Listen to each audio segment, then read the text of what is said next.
Hi and welcome to our podcast. And this week at London Visited, we go to Oxford Street to tell you all about this iconic part of London. My name's Steve, and each week I'm going to bring to you the facts, history and information about different parts of this great capital. If you've been to London, are planning on visiting, live here or just love London from afar, then this is the podcast for you. Don't forget to visit our YouTube channel, London Visited, to see videos covering this place and so many others across London. And now to this week's podcast.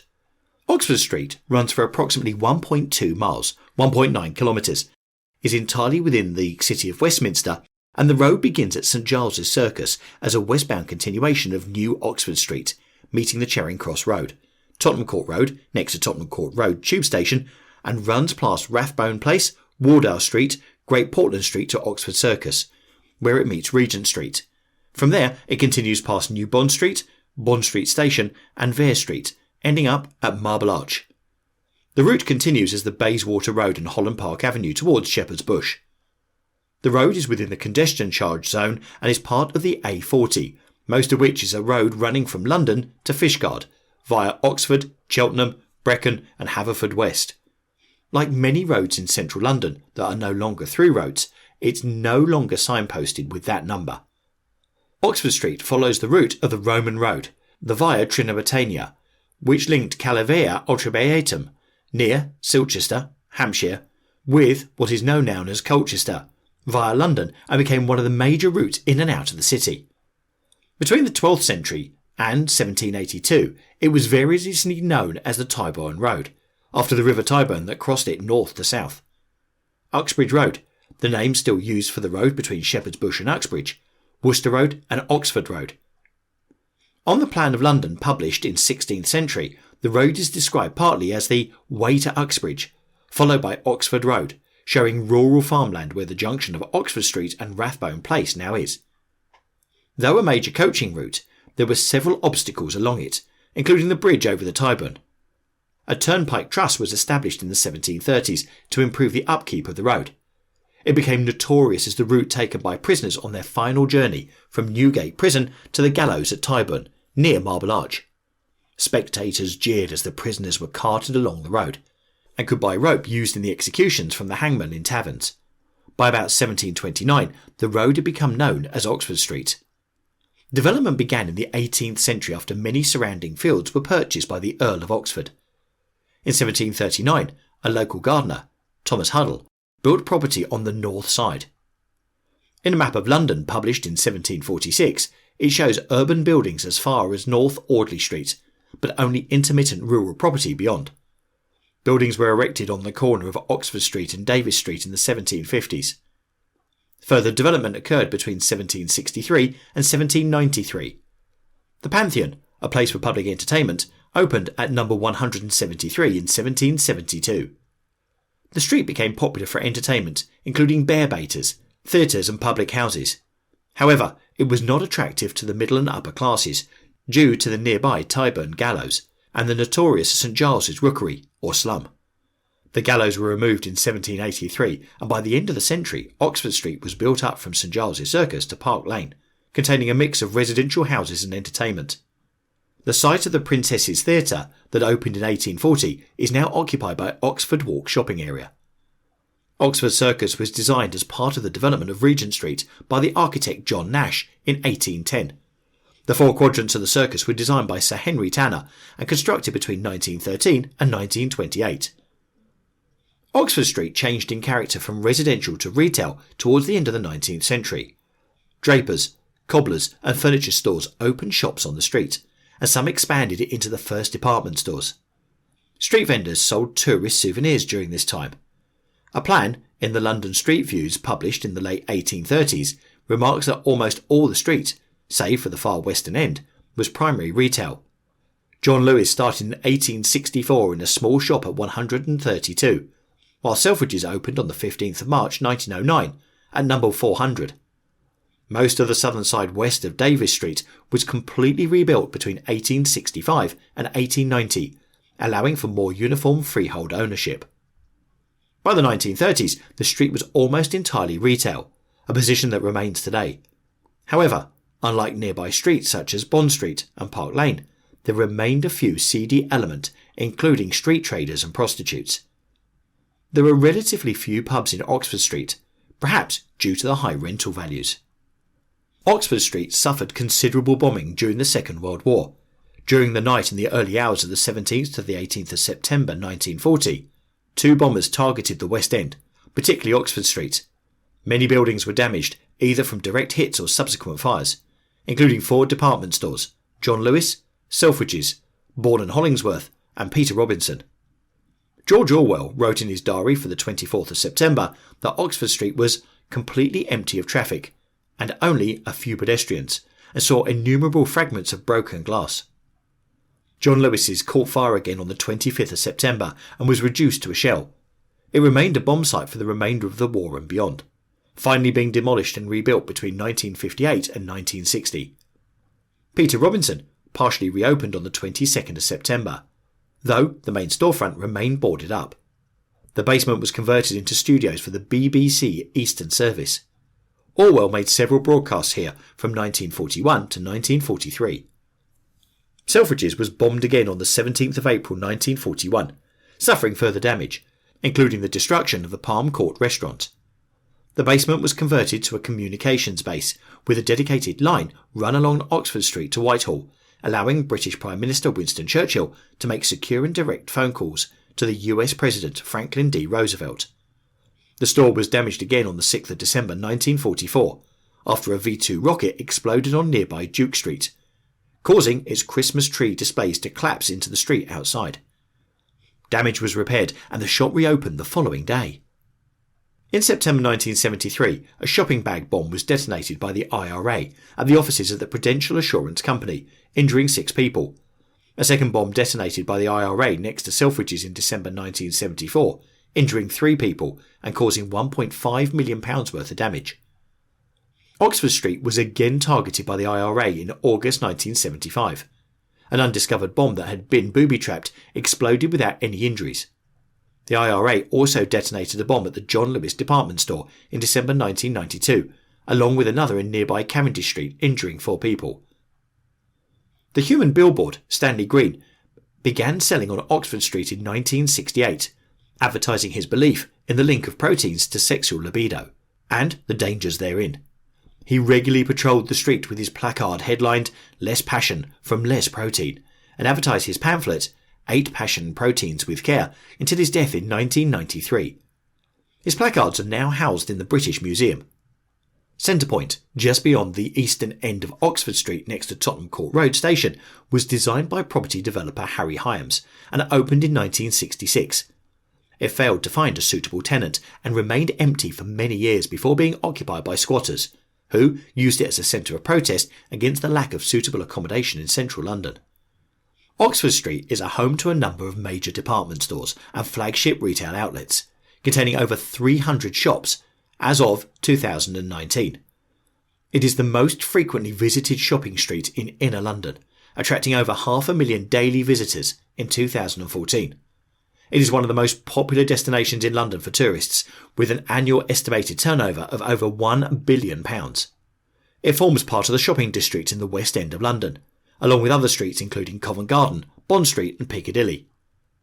The new West End Company, formerly the Oxford Street Association, oversees stores and trade along the street. Its objective is to make the place safe and desirable for shoppers. The group has been critical of overcrowding, and the quality of shops has clamped down on abusive traders who were then refused licences.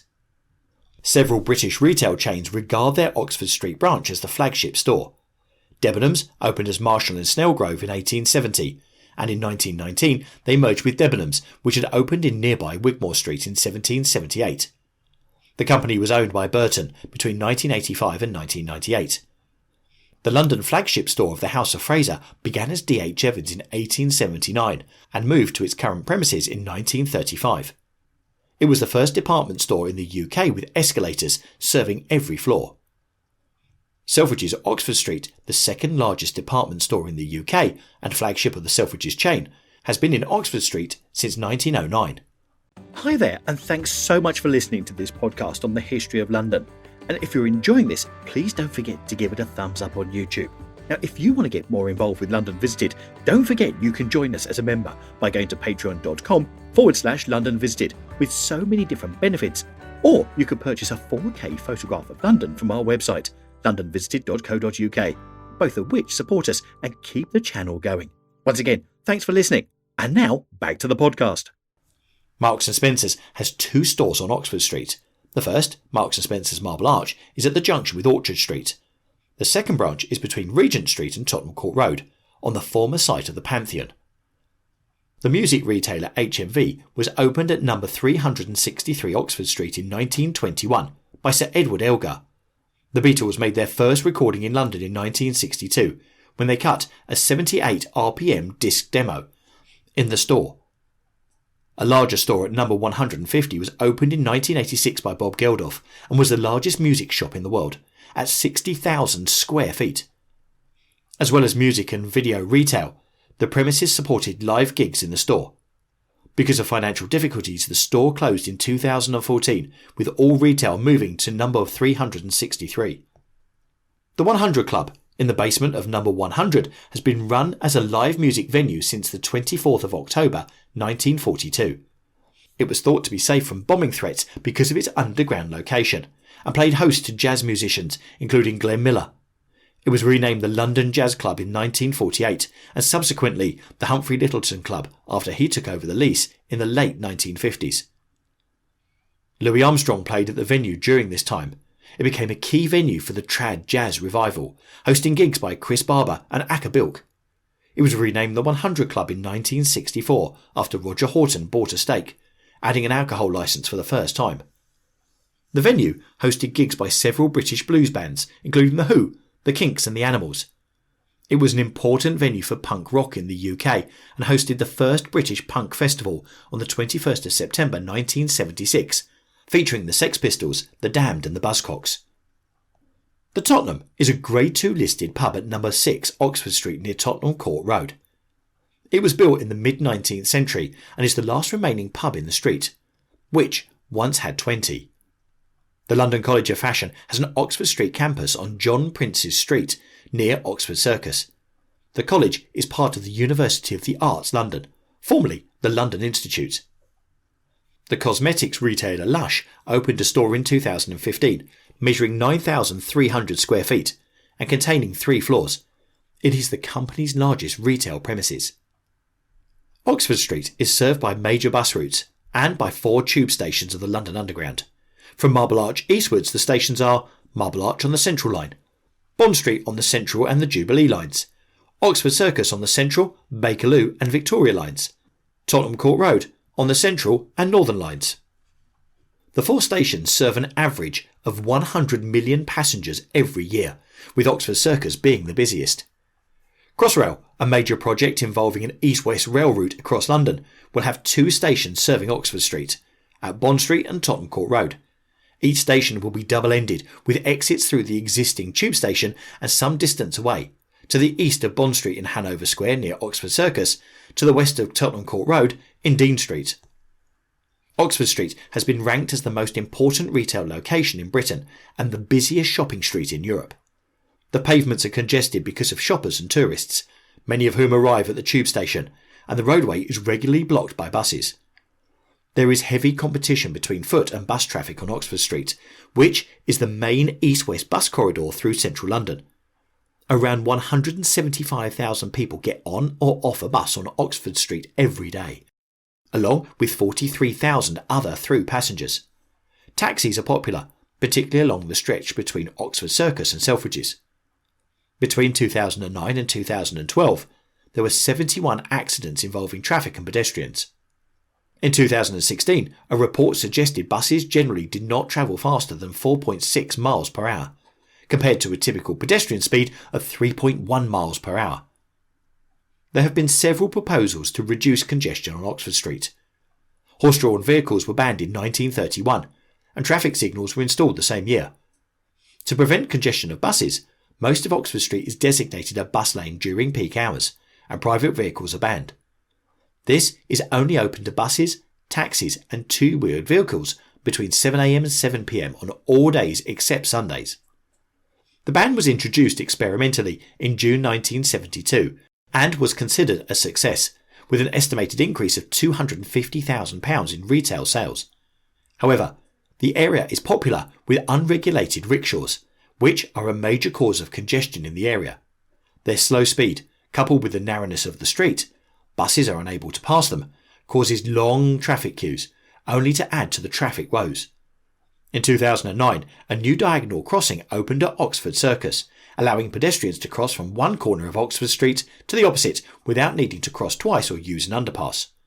This doubles the pedestrian capacity at the junction. In 2014, a report by King's College London scientists showed that Oxford Street had the world's highest concentration of nitrogen dioxide pollution. The figure was an average that included nighttime when traffic was much lower. At peak times during the day, levels were over 11 times the permitted maximum by the EU were allowed. Because of the diesel-powered traffic, buses and taxis, annual nitrogen dioxide concentrations were much higher. They were 4.5 times higher than the EU target. Oxford Street has suffered from high crime rates. In 2005, an internal Metropolitan Police report named it as the most dangerous street in central London. In 2012, an analysis of crime statistics revealed that Oxford Street was the shopping destination most surrounded by crime in the UK.